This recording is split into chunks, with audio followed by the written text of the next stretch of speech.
Audiolibros con texto presenta Una desaparición misteriosa de Anna Katharine Green. Capítulo 13. El corazón de un hombre. Aquella fue la última vez que mis ojos se posaron en mi esposa. Nunca supe a dónde fue ni qué refugio encontró.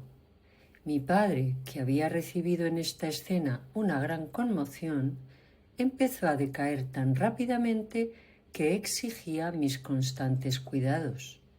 Y aunque de vez en cuando, mientras lo atendía y observaba, con qué anhelante persistencia miraba la puerta, y luego se volvía y encontraba mi mirada con un gesto que yo no podía comprender, y me sorprendía a mí mismo preguntándome si había hecho un acto destinado a cernirse para siempre sobre mí como un sudario. No fue hasta después de su muerte cuando la imagen desesperada de la joven y brillante criatura a la que había dado mi nombre volvió a mi mente con una nitidez sorprendente, o cuando me permití preguntarme si la pesada tristeza que ahora sentía que se apoderaba de mí se debía a la sensación de vergüenza que me dominaba al recordar el pasado o a la posible pérdida que había sufrido con la partida de mi joven esposa no amada.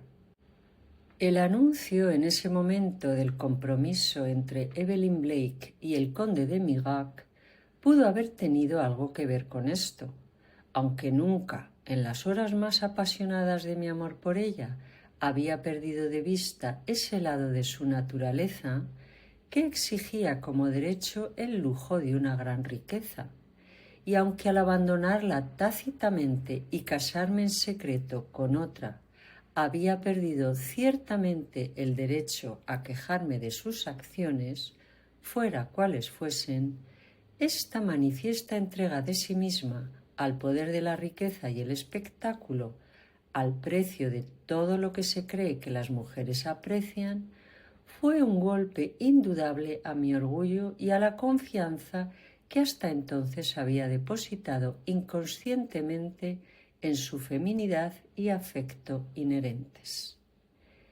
El hecho de que ella hubiera hecho en una escala más conspicua el mismo sacrificio que yo al dios de la riqueza y la posición no era a mis ojos en aquel momento ningún paliativo de su conducta. Yo era un hombre no demasiado bueno o exaltado en el mejor de los casos. Ella, una mujer, debería haber sido superior a las tentaciones que me dominaban.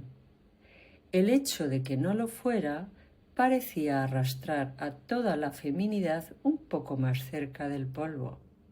La feminidad de moda, debería decir, porque de algún modo, incluso en aquellos primeros días, su conducta no parecía afectar a la vívida imagen de Lutra de pie en mi umbral, despojada de su alegría, pero ardiendo en una devoción que yo no comprendía y diciendo: «Te amé, y aún te amo, esposo mío, hasta el punto de dejarte. Cuando llegue el día, si llega el día, en que necesites o sientas que necesitas el sostén de mi presencia o la devoción de mi corazón, ningún poder en la tierra, salvo el de la misma muerte, me apartará de tu lado».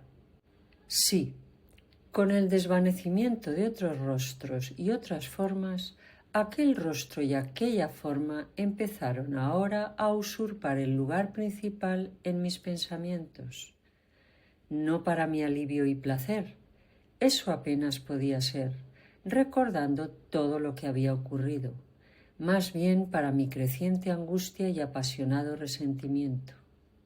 Ansiaba olvidar que estaba sujeto por una atadura que, conocida por el mundo, me causaría la más amarga vergüenza. Para entonces, el verdadero carácter de su padre y de su hermano se había revelado, y yo me encontraba atado a la hija de un criminal convicto. Pero no podía olvidarla. La mirada con que me había dejado estaba grabada en mi conciencia. Noche y día flotaba ante mí, hasta que, para escapar de ella, resolví fijarla en un lienzo, si por ese medio lograba eliminarla de mis sueños. El cuadro que han visto esta noche es el resultado.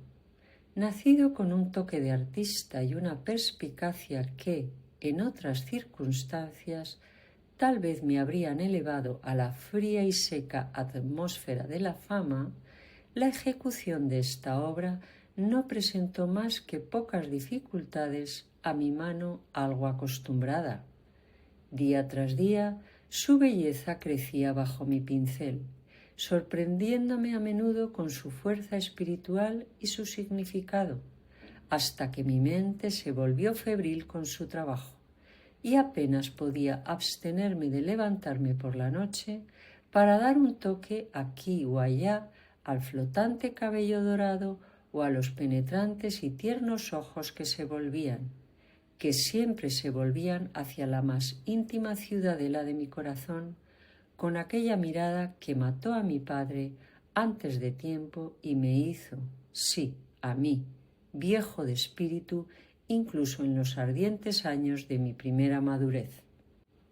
Por fin había terminado y ella estaba ante mí, real y realista, con las mismas vestiduras y casi con el mismo aspecto de aquel momento inolvidable.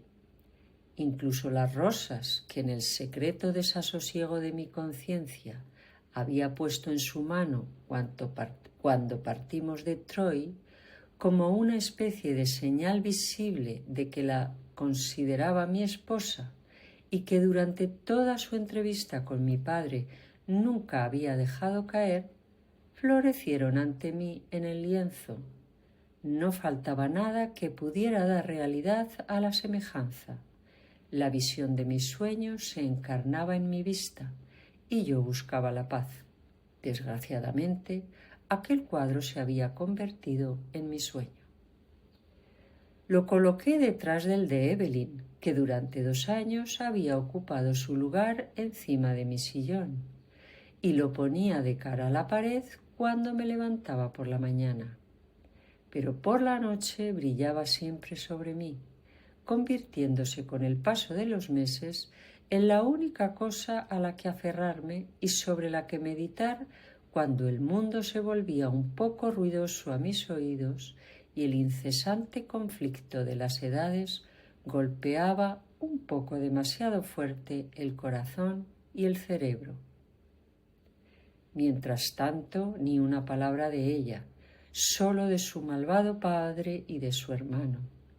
Ninguna señal de que hubiera escapado del mal o de que la hubieran sacado de la miseria. Si la hubiera amado, no habría podido socorrerla, pues no sabía dónde encontrarla. Su rostro iluminaba mi pared, pero su joven y bella persona yacía, por lo que yo sabía, protegida en la oscuridad y el silencio. Al final, mis mórbidas cavilaciones obtuvieron su resultado natural. Me invadió una melancolía que nada podía romper. Incluso la noticia de que mi prima, que había perdido a su marido un mes después de casarse, había regresado a América con la esperanza de quedarse, apenas causó una ondulación en mi apatía. ¿Me estaba hundiendo? ¿O había muerto mi pasión por la bella prima? Decidí resolver la duda. Buscándola donde sabía que la encontraría, volví a contemplar su belleza. No era absolutamente nada para mí. Un bello y joven rostro con elevados pensamientos en cada mirada flotó como un rayo de sol entre nosotros y dejé a la altiva condesa con la certeza grabada a fuego en mi cerebro de que el amor que había considerado muerto estaba vivo y exigente, pero que el objeto ahora de su recuerdo pasado era mi joven esposa perdida. Una vez seguro de esto, mi apatía se desvaneció como la niebla ante una antorcha encendida. A partir de entonces, el futuro tenía una esperanza y la vida un propósito.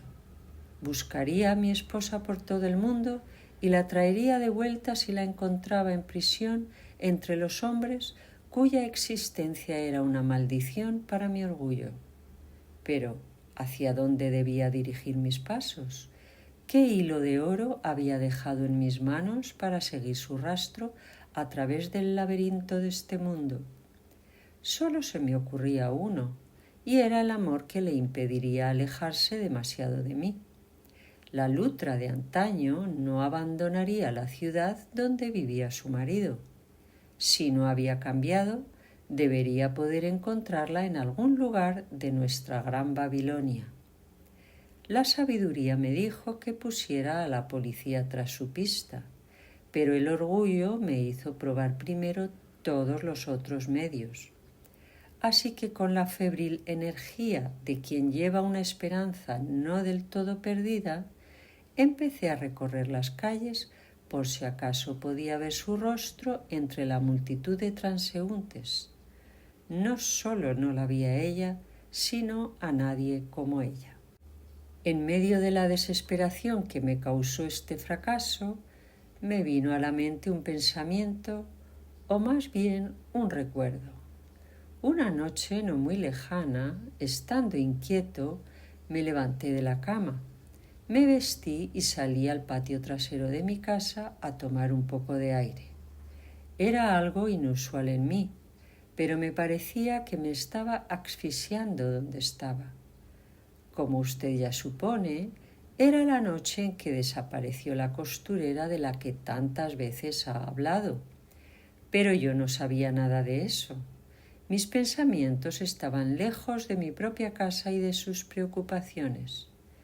Podrá usted juzgar en qué estado de ánimo me encontraba cuando le diga que incluso llegué a pensar en un momento, mientras me detenía ante la verja que daba a la calle, que vi el rostro de aquella con la que mis pensamientos estaban siempre ocupados, mirándome a través de los barrotes.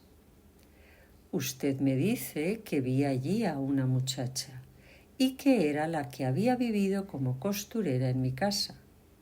Puede que sea así, pero en aquel momento la consideré una visión de mi esposa y su recuerdo, después de mis repetidos fracasos en encontrarla en la calle, cambió mis planes.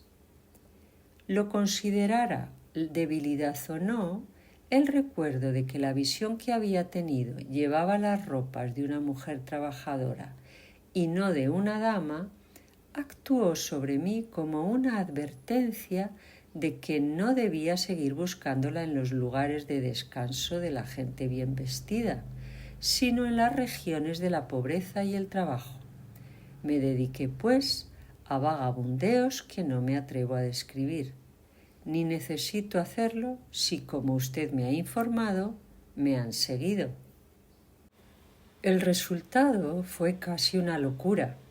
Aunque en el fondo de mi corazón sentía una confianza inquebrantable en la pureza de sus intenciones, el miedo a lo que podría haberla llevado la horrible pobreza y desesperación que cada día veía bullir a mi alrededor era como acero caliente en el cerebro y el corazón.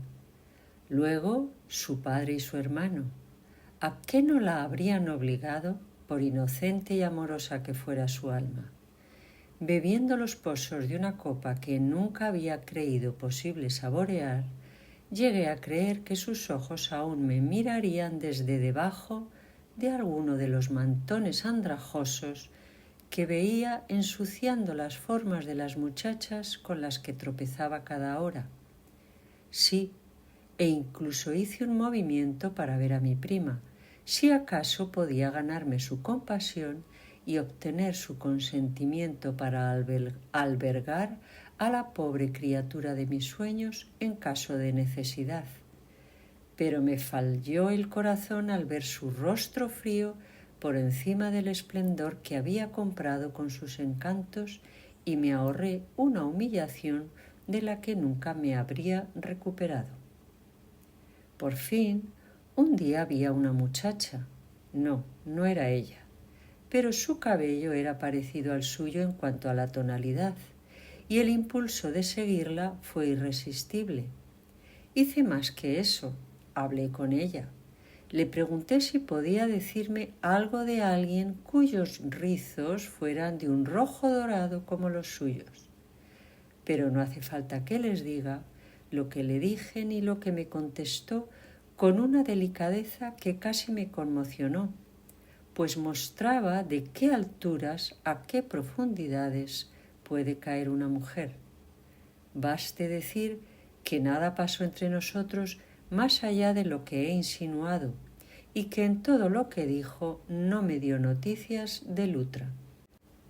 Al día siguiente me dirigí a la vieja casa de Vermont, por si acaso en el lugar donde la vi por primera vez podía encontrar alguna pista sobre su paradero actual. Pero la vieja posada estaba desierta, y cualquier esperanza que pudiera haber tenido en esa dirección pereció con el resto.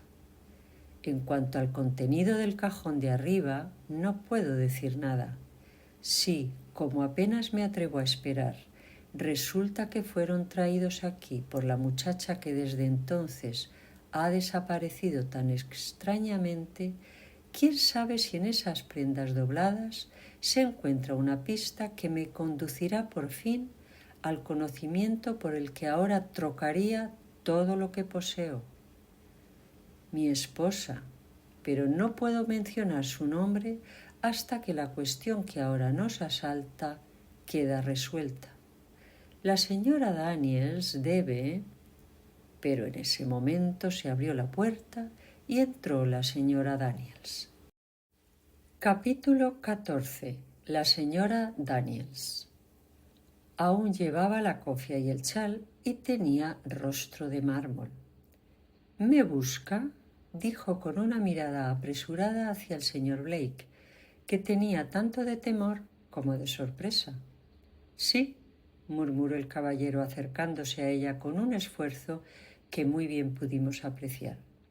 «Señora Daniels, ¿quién era la chica que ha estado en esa habitación encima de nosotros durante tanto tiempo? Hable.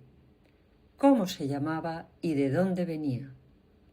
El ama de llaves, temblorosa, nos hizo un llamamiento apresurado. «Hable», replicó el señor Gryce.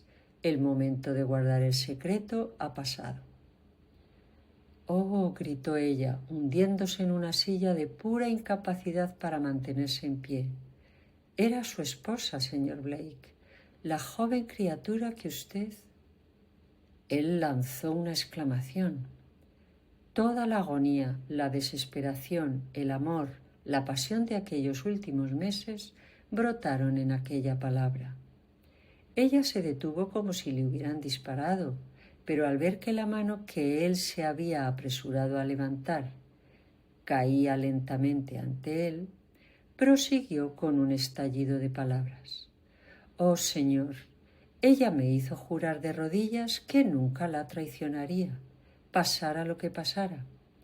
Cuando no habían pasado ni 2 semanas de la muerte de su padre, vino a casa y, preguntando por mí, me contó toda su historia y todo su amor.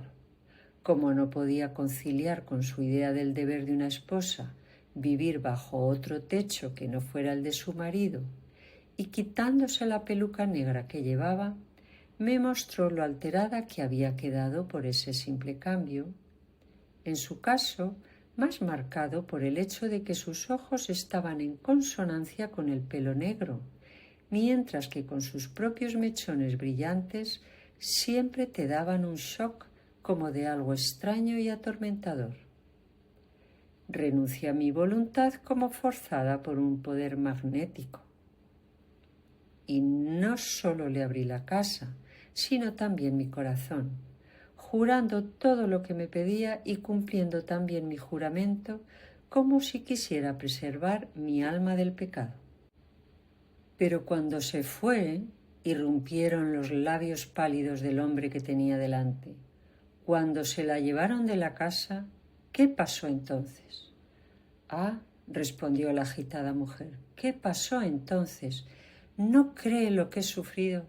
Ser retenida por mi juramento, un juramento que yo estaba convencida de que ella querría mantener incluso en esta crisis, sabiendo todo el tiempo que ella se estaba alejando hacia algún mal que usted, si supiera quién era, daría su vida por alejar de su honor.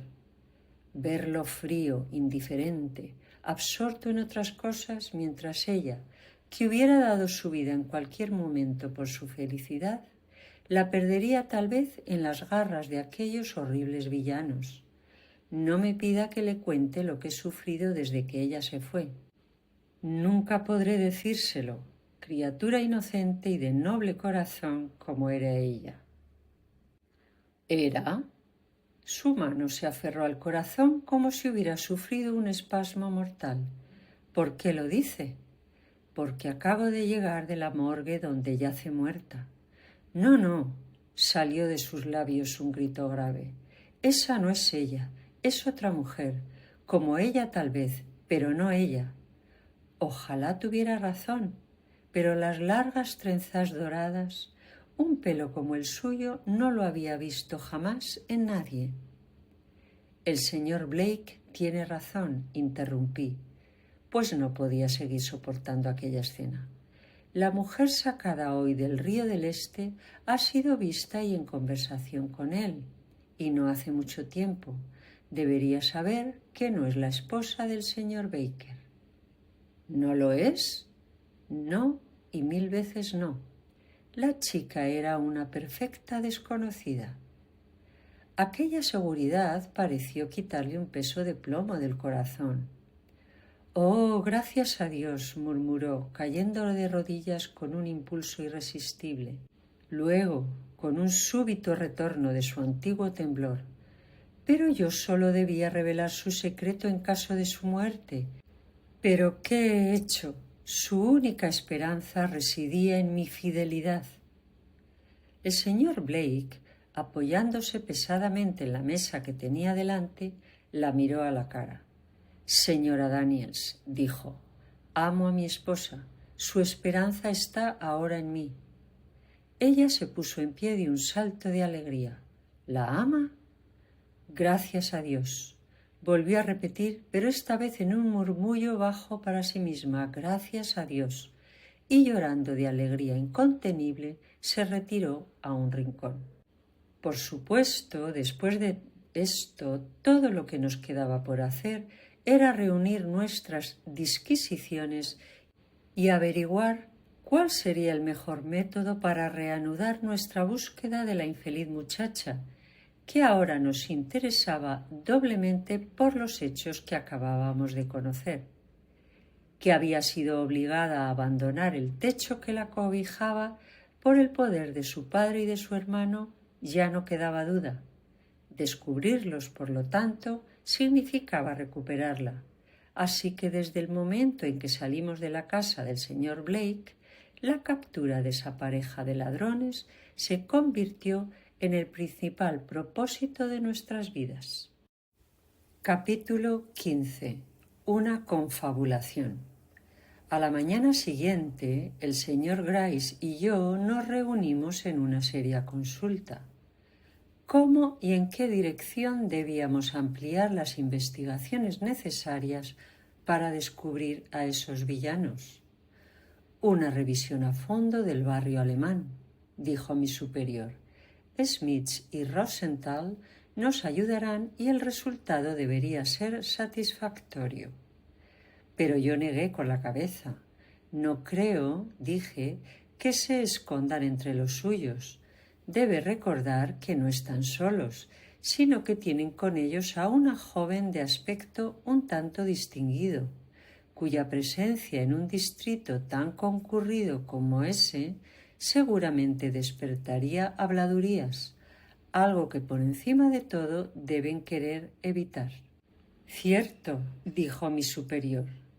Si se atrevieran a vestirla mal o a maltratarla, sería diferente, pero ella es una valiosa propiedad para ellos, un lote de bienes selectos que les interesa conservar en condiciones de primera clase hasta que llegue el día de disponer de ellos. Supongo que no duda de que se han llevado a la joven esposa con el propósito de extorsionar al señor Blake. Por esa razón o una similar. Es un hombre con recursos. Quizá esperaban que les ayudara a escapar del país. Si no se esconden en el barrio alemán, desde luego no lo harán en el italiano, francés o irlandés. Lo que quieren es mantenerse cerca y no hacer preguntas. Creo que los encontrarán remontando el río o en Jersey. Hoboken no sería un mal lugar para enviar a Smith. Se olvida de lo que tienen en mente.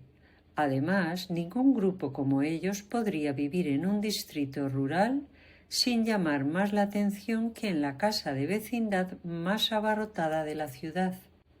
¿A dónde cree entonces que podrían ir? Bueno, mi conclusión más madura sobre el tema, respondió el señor Grice después de un momento de reflexión, es la siguiente.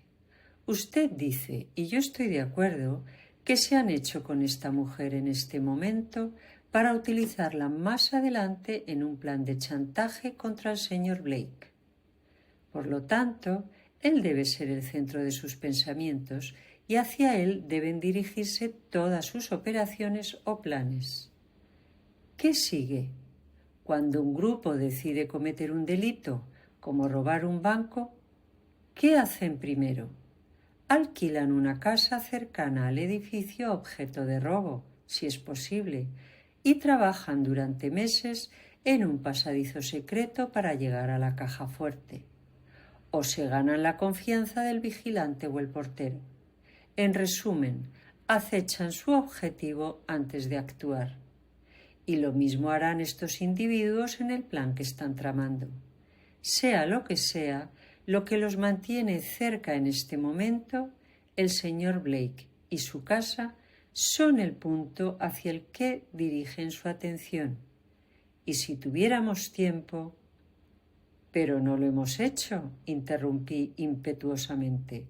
Es horrible pensar en esa mujer languideciendo en poder de semejantes bribones. Si tuviéramos tiempo, insistió el señor Grice, todo lo que habría que hacer sería esperar.